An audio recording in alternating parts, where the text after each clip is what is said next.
और मंच पर बड़ी संख्या में समाजवादी पार्टी और इंडिया गठबंधन के सभी हमारे पदाधिकारी और मैं देख रहा हूं चुनावी जनसभा में उपस्थित हमारे सभी आदरणीय बुजुर्ग, किसान भाई, बड़ी संख्या में हमारे नौजवान साथी, माताएं, बहनें, पत्रकार बंधुओं, मैं देख रहा हूं कि पूरा पंडाल हमें भरा दिखाई दे रहा है।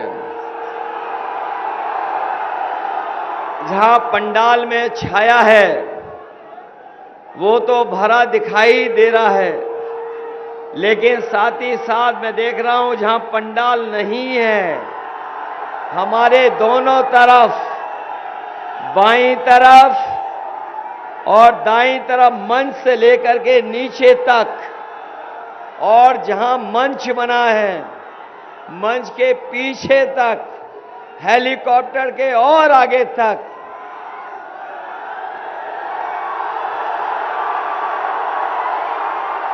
मुझे जन सैलाब और समर्थक हर तरफ दिखाई दे रहे हैं। अभी तो चुनाव में वोट डालने में अभी समय है, लेकिन अकबरपुर और हमारे अंबेडकर नगर के लोगों ने मन बना लिया है कि लालजी वर्मा जी न केवल जीत करके जा रहे हैं, बल्कि आसपास की सभी लोकसभाओं में भी वो रिकॉर्ड मतों से जीत करके जा रहे हैं। ये चुनाव मैं पहला ऐसा देख रहा हूं कि जहां पहले चरण से ही जहां चुनाव शुरू हुआ है, लगातार जनता का गुस्सा बढ़ता चला जा रहा है बीजेपी के खिलाफ। पहले चरण से ही गुस्सा बढ़ा है और लग रहा है कि जब 7वां चरण में वोट पड़ेगा तो बीजेपी के खिलाफ गुस्सा 7वें आसमान पर होगा।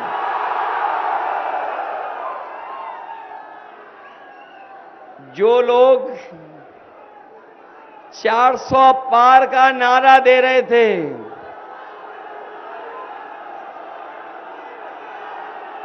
जिन्होंने कहा कि वो 400 पार सीट जीत जाएंगे, न केवल वो अपना 400 पार का नारा भूल गए, 4 चरणों के वोट पड़ने के बाद भारतीय जनता पार्टी चारों खाने चित पड़ी दिखाई दे रही है। जिन्होंने 400 पार का नारा दिया, बाद में हम लोगों को समझ में आया ये 400 पार इसलिए बोल रहे थे क्योंकि लोकसभा में जो सीटें हैं, बैठने वालों की जगह है, वो 543 है, और अगर 400 पार के बाद गिनती शुरू होगी तो बताओ बीजेपी को कितनी सीटें मिलने वाली हैं। ये जो 400 पार का नारा दे रहे थे, इस बार देश की जनता 140 करोड़ इन्हें 140 सीटों के लिए भी तरसा देगी।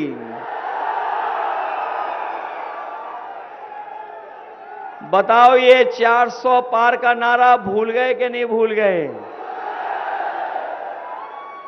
इनके भाषणों में भाषा भी बदल गई है। ये जो भाषा बोल रहे हैं, ये बीजेपी की पुरानी कहानी कोई सुनना नहीं चाहता है,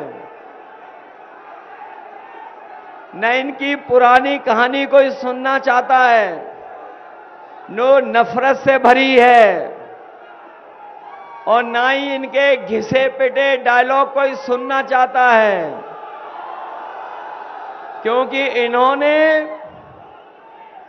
हर एक को धोखा दिया और 10 साल में इनकी सरकार दिल्ली में चल रही थी।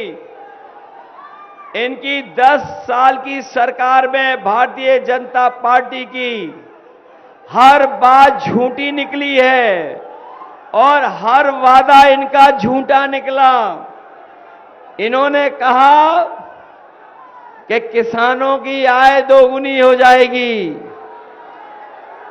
यहां हमारे किसान भाई भी हैं और किसान भाइयों के परिवार के बेटे भी हैं। बताओ, किसी की आय दोगुनी हो गई है क्या?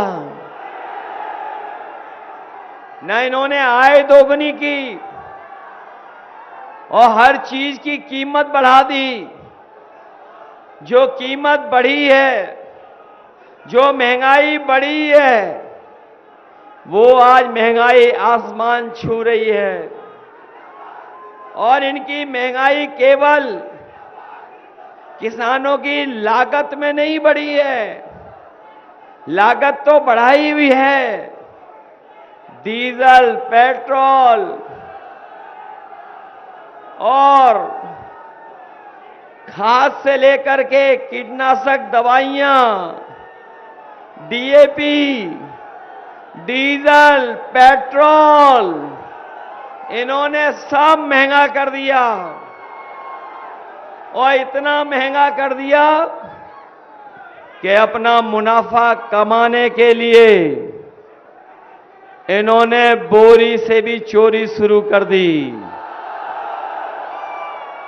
बताओ, बोरी से चोरी शुरू हो गई। पहले 5 किलो चोरी की, फिर 5 किलो चोरी हो गई। बताओ, 10 किलो की चोरी हो गई बोरी से। मैं सोचता था ये बोरी की चोरी कहां से सीखी है इन्होंने। ये बोरी की चोरी इन्होंने पार्ले जी बिस्किट पैकेट से सीखी है। याद होगा आपको, पहले पार्ले जी का बिस्किट पैकेट कितना बड़ा आता था और जैसे जैसे महंगाई बढ़ी उन्होंने अपना मुनाफा कम नहीं होने दिया। तो बताओ, पैकेट कितना हो गया? आजकल कितने बिस्किट का पैकेट आ रहा है? और अगर ये बीजेपी वाले आ गए तो अगला पैकेट 1 बिस्किट वाला होगा। बताओ, सावधान हो कि नहीं हो? और उसी किसान को इन्होंने डीएपी खरीदने दी जिसने नैनो यूरिया खरीदी। क्या नैनो यूरिया से पैदावार बढ़ गई? और हमारे साथी ये जानते होंगे कि जिस तरीके से बड़े बड़े उद्योगपति, बड़े बड़े कारोबारी भारत छोड़ के चले गए, उसी तरह नैनो यूरिया बनाने वाला भी सुनने में आ रहा है भारत छोड़ के चला गया। ये नैनो यूरिया ने पैदावार नहीं बढ़ाई और हमारे किसानों को जो लाभ मिलना चाहिए था वो भी इस सरकार ने नहीं दिया। आपको याद होगा, एक समय ऐसा आया कि इस सरकार ने काले कानून लाने का काम किया। हमारे किसानों की जहां ये फसल की लूट करना चाहते थे, वहीं हमारे किसानों की उपजाऊ जमीन को भी हड़पना चाहते थे। लेकिन किसान देश का झुका नहीं, हजारों शहीद हो गया, पीछे नहीं हटा। तभी किसान दिल्ली से हटा जब सरकार ने काले कानून वापस ले लिए थे। ये लड़ाई अभी खत्म नहीं हुई है। अभी किसानों के हक के लिए, किसानों की मदद के लिए लड़ाई जारी है। हम अपने किसान भाइयों को ये भरोसा दिलाने आए हैं कि जहां इन्होंने उद्योगपतियों का कर्ज माफ किया है, अभी तक तो हम सुनते थे कि 16 लाख करोड़ माफ किया है। अब सुनने में आ रहा है कि बीजेपी वालों ने 10 साल में बड़े बड़े कारोबारी उद्योगपतियों का जो कर्ज माफ किया है किसानों का, वो 25 लाख करोड़ माफ किया है। और जब नियम ऐसा बनाया कि जिनका 5 करोड़ से ऊपर का बैंक का कर्ज है, उन्हीं का कर्ज माफ होगा। इसमें हमारा किसान का कर्ज माफ नहीं हुआ, गांव के रहने वालों का कर्ज माफ नहीं हुआ, क्योंकि वो कर्ज लाखों में लेते हैं। इसलिए अपने किसान भाइयों को और अकबरपुर के अपने मतदाताओं को जिन्होंने बैंक से कर्ज लिया है, मैं उनको भरोसा दिला के जा रहा हूं कि 4 जून के बाद इंडिया गठबंधन की सरकार बनेगी, हमारे गरीबों का, किसानों का कर्ज भी माफ होगा। जहां उनका कर्ज माफ करने का फैसला लिया जाएगा, वहीं कानूनी अधिकार दिला करके उनको फसलों की कीमत और फसलों का लाभकारी मूल्य और एमएसपी दिलाने का काम भी आने वाले समय में होगा। जहां हमारा किसान पूरी तरीके से भारतीय जनता पार्टी के खिलाफ खड़ा है, वहीं ये बेरोजगार नौजवान भी तैयार है और इतनी तैयारी के साथ खड़ा है कि जिस समय वोट डालेगा इन भारतीय जनता पार्टी वालों की जमानत जब्त करा देगा। ये नौजवान वो है जो तैयारी कर करके, कोचिंग कर करके, फॉर्म भर करके परीक्षा देने गया था। उसे उम्मीद थी, भरोसा था कि सरकार में उसको नौकरी मिल जाएगी, उसको नौकरी मिल जाएगी, लेकिन उसकी नौकरी छीन ली। उसको नौकरी नहीं मिली, नौकरी नहीं मिली उसको। यहीं बैठा दो, पुलिस वाले भाई साहब, बैठने दो, बैठने दो, बैठने दो, बैठने दो, बैठने दो, वहीं बैठ जाओ, वहीं बैठ जाओ, वहीं बैठ जाओ, बैठ जाओ, बैठ जाओ, यहीं पर बैठ जाओ, बैठ जाओ, बैठ जाओ, यहीं पर बैठ जाओ, यहीं पे बैठ जाओ, बस बस बस बस। ये कपड़े नहीं पहने इसलिए गर्मी ज्यादा आ गई इसको। बैठ जाओ। ये हमारा नौजवान जानता होगा। अभी रुक जाओ, वोट की तारीख अभी नहीं आई है, अभी वोट डालने की तारीख है। बैठ जाओ यहीं पर, ऐसे ही बैठे रहो, बहुत अच्छे लग रहे हो, यहीं बैठे रहना। अभी वोट डालने की तारीख नहीं है, यहां बूथ नहीं है, बूथ गांव में है तुम्हारा। ये जो हमारे साथी हैं वो सब जानते होंगे कि सब परीक्षाएं रद्द हो गईं, हर एक परीक्षा का पेपर लीक हो गया। जब हमारा नौजवान तैयारी करके गया और तैयारी कर करके उसने परीक्षा लिखी और जब परीक्षा लिख करके घर लौटा तो पता लगा कि परीक्षा का पेपर लीक हो गया। और जो पेपर लीक हुए हैं वो कोई एक पेपर लीक नहीं हुआ है, कुल मिलाकर के 10 से ज्यादा परीक्षाओं के पेपर लीक हो गए। हमारा नौजवान निराश हो गया। मैं नौजवानों को कहना चाहता हूं कि आपका पेपर लीक नहीं हुआ, इस बीजेपी की सरकार ने जानबूझ करके पेपर लीक कराया जिसको आपको नौकरी न देनी पड़ जाए। ये पेपर लीक जानबूझ करके कराया सरकार ने। जो सरकार थोड़ी सी चीज पर बुलडोजर लेके आ जाती है बताओ, सरकार में पेपर लीक करने वालों का कोई पता नहीं है, क्योंकि पेपर लीक करने वाले सब भारतीय जनता पार्टी के लोग हैं। वो हमारे नौजवानों को नौकरी नहीं देना चाहते, इसीलिए पेपर लीक करा रहे हैं।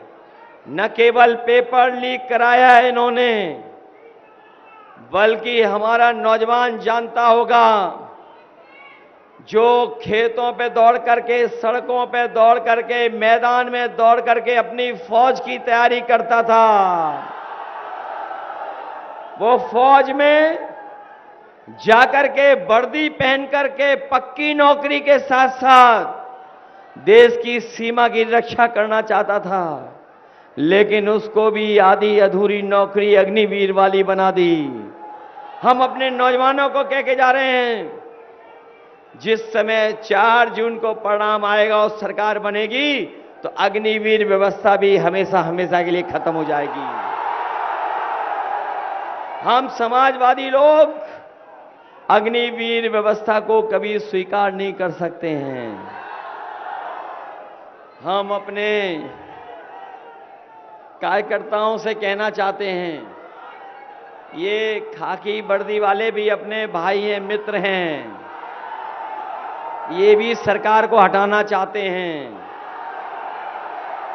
इन्हें भी डर है फौज जैसा। हमारे जो खाकी वर्दी पहने वाले भाई हैं, जो हमारी आपकी कभी कभी रक्षा करते हैं, ये भी मनी मन आपके साथ हैं, क्योंकि इन्हें भी डर है, कहीं बीजेपी वाले आ गए तो फौज की तो 4 साल की नौकरी हुई है, हमारे खाकी वर्दी पहनने वालों की 3 साल की हो जाएगी नौकरी। बताइए, नौकरियां सरकारी संविधान में कर दी कि नहीं कर दी? ये जो सरकारी विभागों में आउटसोर्स में नौकरियां हो गई हैं, और नौकरियां आउटसोर्स हो गई कि नहीं हो गई? और याद रखना, आपका आरक्षण तब खत्म हो जाएगा जब सब नौकरियां निजी हाथों में चली जाएंगी, जब सब कारखाने निजी हाथ में चले जाएंगे, जब सरकारी कारखाने बिक जाएंगे। और अगर सरकारी कारखाने बिक जाएंगे तो आपका भी आरक्षण चला जाएगा।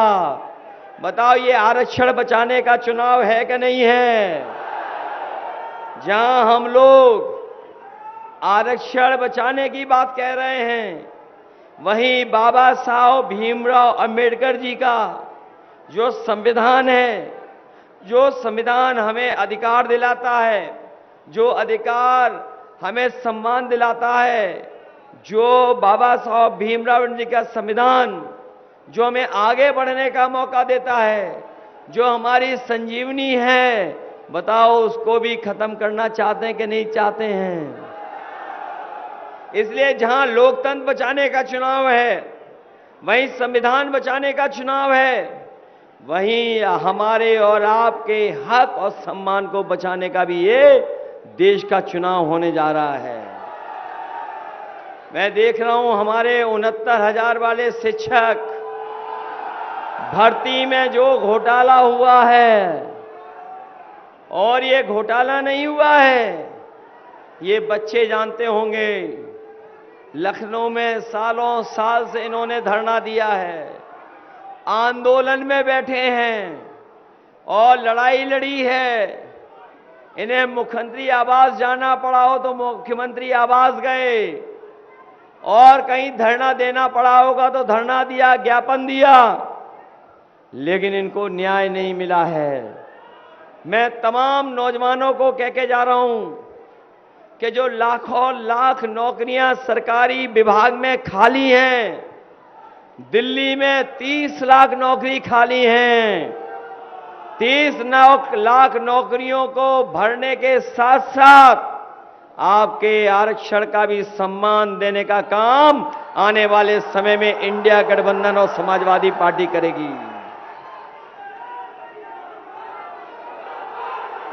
मैं देख रहा हूं मेरे सामने मुझे लैपटॉप दिखाई दे रहा है। हमारे नौजवानों को याद होगा, जब समाजवादी सरकार थी तो अपने गांव के नौजवानों को पढ़ने के लिए, आगे बढ़ने के लिए हम लोगों ने लैपटॉप देने का काम किया था। इस सरकार ने लैपटॉप तो दिया नहीं, हम लोगों ने इतना बड़ा लैपटॉप दिया। और हमारे उत्तर प्रदेश की सरकार ने बताओ कितना बड़ा कर दिया, और इतना घटिया और रद्दी दिया है कि उस पे उंगली चलाते रहो, चलता ही नहीं है। याद होगा आपको, जब 2022 का चुनाव था, बीजेपी वाले आपको राशन दे रहे थे और राशन में चना दे रहे थे, दाल दे रहे थे, रिफाइंड तेल दे रहे थे और भी लालच दे रहे थे। लेकिन बताओ राशन में आज क्या क्या मिल रहा है आपको? बताओ राशन की गुणवत्ता कैसी है? बहुत ही घटिया राशन दे रहे हैं। जब इन्हें वोट चाहिए था तो न जाने क्या क्या दे रहे थे, लेकिन आज बहुत घटिया राशन दे रहे हैं। इसलिए समाजवादी पार्टी इंडिया गठबंधन ने तय किया है कि राशन की गुणवत्ता को बेहतर करेंगे, राशन की मात्रा भी बढ़ाएंगे। और इधर आपने देखा होगा कि संपन्न लोग पैकेट का आटा खरीद रहे हैं, जो पैकेट का आटा न केवल गुणवत्ता में अच्छा है बल्कि वो पौष्टिक भी है। इसलिए समाजवादी पार्टी ने तय किया है कि आने वाले समय में राशन की गुणवत्ता बेहतर करेंगे, मात्रा बेहतर करेंगे। पैकेट का आटा जो पौष्टिक होगा, आटा के साथ साथ डाटा भी फ्री देने का काम करेंगे। पौष्टिक आटा हमारे आपके स्वास्थ्य को बेहतर रखेगा और डाटा हमारे आगे बढ़ने के लिए मदद करेगा। ये नौजवान जानते होंगे, आज अगर पढ़ाई करनी हो, फॉर्म भरना हो, ऑनलाइन क्लासेस करनी हो या दुनिया की, देश की, सरकार की कोई जानकारी हासिल करनी हो, तो बिना इंटरनेट और बिना डाटा के संभव नहीं है। तो इसलिए पौष्टिक पैकेट के आटा के साथ साथ हम लोग डाटा भी फ्री देने का काम करेंगे। जहां डाटा फ्री देंगे वहीं हम अपने बुनकर भाइयों को जो पहले सुविधाएं मिल रही थीं, उन सुविधाओं के साथ साथ अगर हमें अपने बुनकर भाइयों को लाभ पहुंचाने के लिए कोई अलग से भी पैकेज बनवाना पड़ेगा, तो केंद्र सरकार में भी बुनकर भाइयों की आर्थिक स्थिति को बेहतर करने के लिए उन्हें अलग से पैकेज दिलाने का काम करेंगे। इधर जब से हम लोगों ने गमछा पहना है, तब से गमछे की भी सेल बढ़ गई है। बताओ गमछे से सेल बढ़ गई कि नहीं बढ़ गई? तो अभी तो थोड़ी बहुत सेल बढ़ाई है। सरकार बनेगी तो अपने बुनकर भाइयों को बिजली से लेकर के और सहूलियत से लेकर के उनके मार्केटिंग के लिए अगर हमें कोई अलग से पैकेज भी बनवाना पड़ेगा तो बुनकर भाइयों के लिए हम लोग बनाने का काम करेंगे। जहां पुरानी पेंशन बहाल करने जा रहे हैं हम लोग, पुरानी पेंशन बहाल होगी किसानों का कर्ज माफ होगा, 30 लाख नौकरी निकलेंगी और हमारे अग्निवीर वालों की पुरानी भर्ती होगी। जो नई भर्ती अग्निवीर की, उसको हम लोग स्वीकार नहीं कर सकते हैं। बताओ, बीजेपी का ग्राफ नीचे जा रहा है कि नहीं जा रहा है? उनका जो रथ है वो फंस नहीं गया है, धस गया है। अब बताओ, धस गया कि नहीं धस गया? और ये अकबरपुर वाले लोग, अंबेडकर नगर वाले लोग तो हमेशा समाजवादियों के साथ रहे हैं। ये जिला तो ऐसा है जिस जिले में हमारे पार्टी के जिनके रास्ते पे हम लोग चल रहे हैं, डॉक्टर राम मनोहर लोहिया जी का तो है ही है ये जिला। नाम से बाबा भीमराव अंबेडकर जी के नाम से है। तो बताओ, दोनों की विचारधारा, दोनों की विरासत को बचाओगे आप लोग?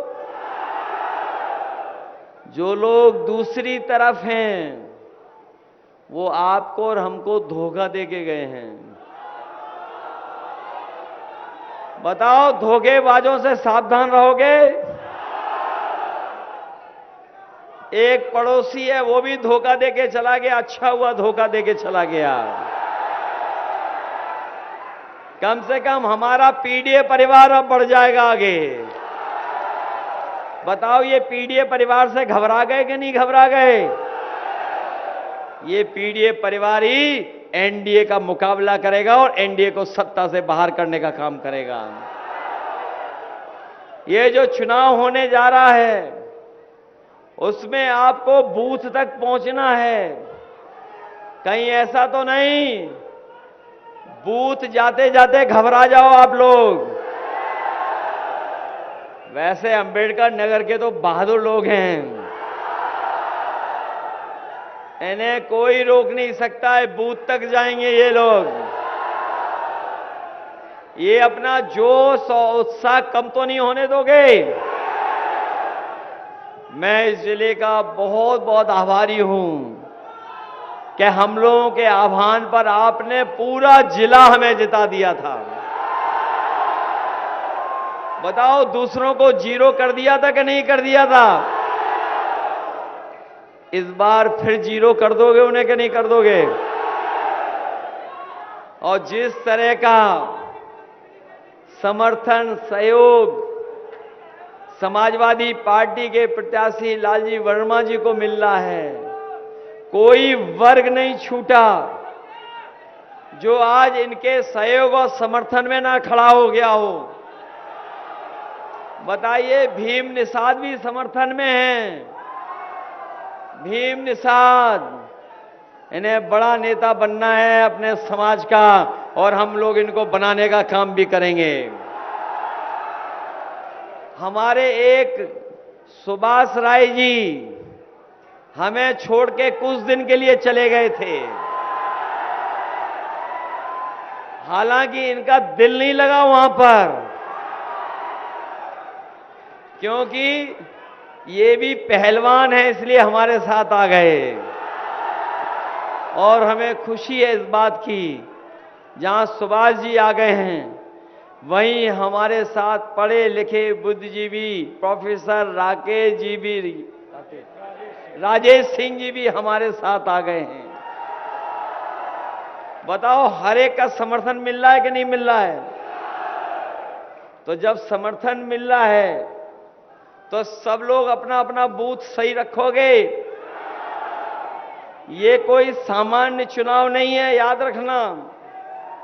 जिस तरह कभी समुद्र मंथन हुआ था उसी तरीके से संविधान मंथन होने जा रहा है। ये संविधान मंथन में एक तरफ वो लोग हैं जो संविधान को बदलना चाहते हैं और दूसरी तरफ हम सब लोग हैं जो संविधान की रक्षा करना चाहते हैं। बताओ, संविधान की रक्षा करोगे?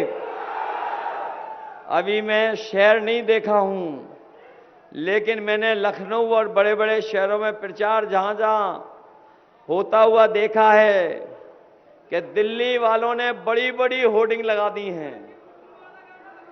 जो डबल इंजन की सरकार अपने आप को कहते हैं, ये जो डबल इंजन वाली सरकार वाले हैं, इन्होंने अपनी बड़ी बड़ी होर्डिंग लगा दी हैं, लेकिन उस होर्डिंग में एक इंजन पहले से ही गायब है। एक इंजन है ही नहीं। और जो बड़ी होर्डिंग लगी हैं, दिल्ली से आई हैं, उसमें तो जिसके लिए वोट मांग रहे हैं वो तो है ही नहीं, पहले से ही गायब है। जब वोट पड़ेगा तो बताओ वो गायब हो जाएंगे कि नहीं हो जाएंगे? इधर जब से इंडिया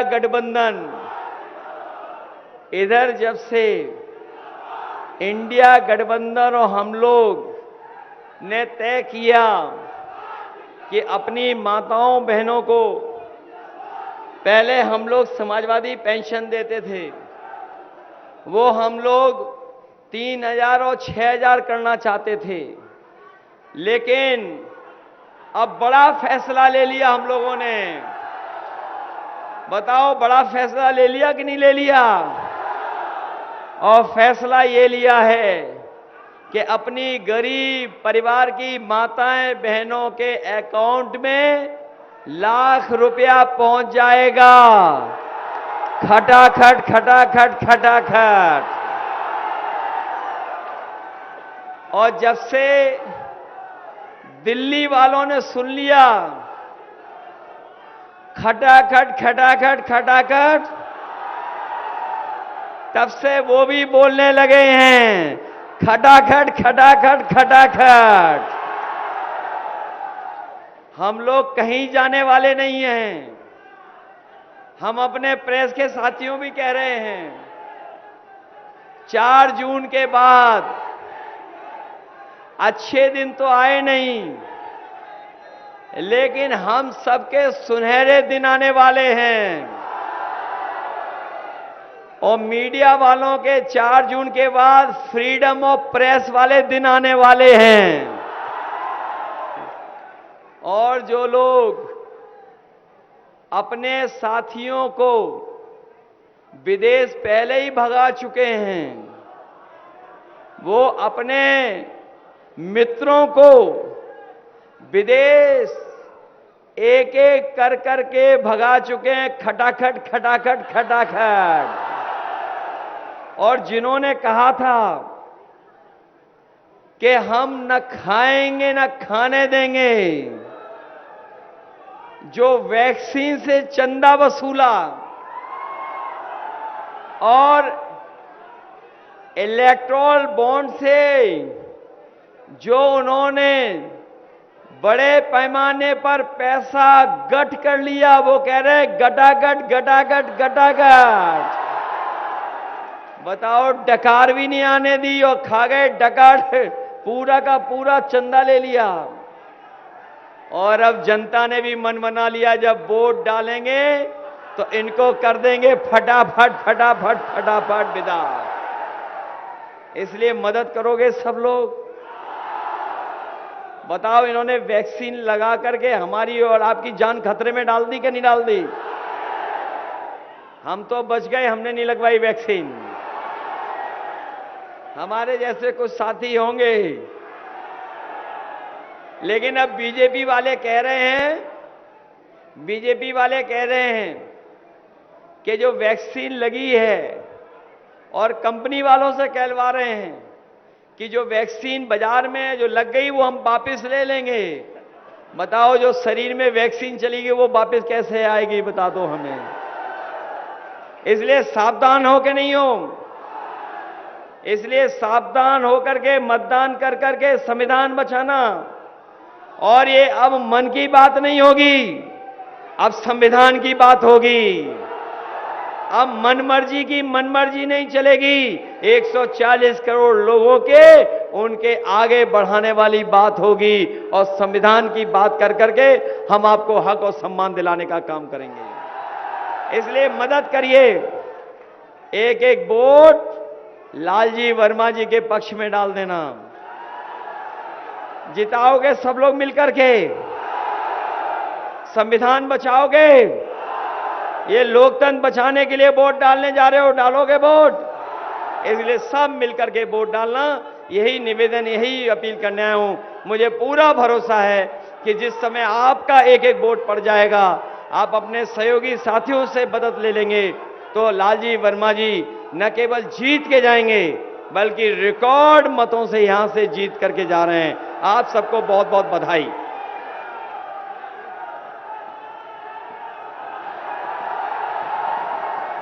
हाजिर हो सांसद जी।